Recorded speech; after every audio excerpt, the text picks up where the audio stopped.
The headline says it all. Fed Governor Christopher Waller is sounding the alarm that higher interest rates could be on the horizon if inflation stays stubbornly high. Waller's warning comes as we stand on the brink of a major data release, the June Consumer Price Index set to drop to 3.8% from last year's 4.2%, with core inflation, excluding food and energy, projected to fall to 3.8% as well. Yet even that modest easing may not be enough for these policymakers. Blatt.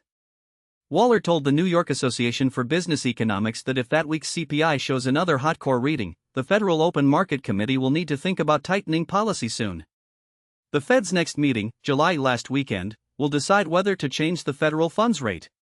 The way the committee weighs past data and expects futurement. On the labor side, employment remains solid, which gives the Fed confidence to focus largely on price stability. That leaves the board with a clear choice: keep rates steady and risk embedding a more persistent inflation problem, or raise rates and risk stifling growth. If we get another hot core reading this week, the FOMC will consider tightening monetary policy in the near term, Waller said.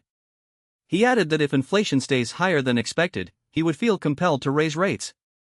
That may come sooner than many think. This isn't Waller's first caution.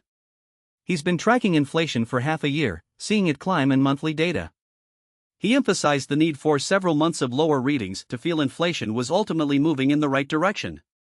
In other words, 1 month of mild easing, like the expected June figure, is no signal of a lasting shift.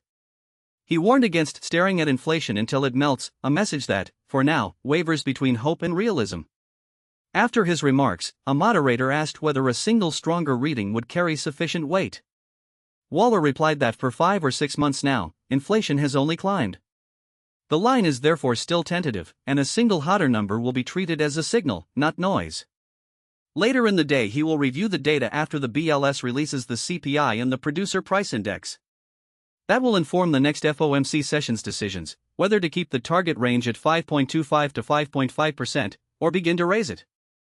The stakes are high. Rate hikes could cool down prices but also dampen consumer spending and corporate investment.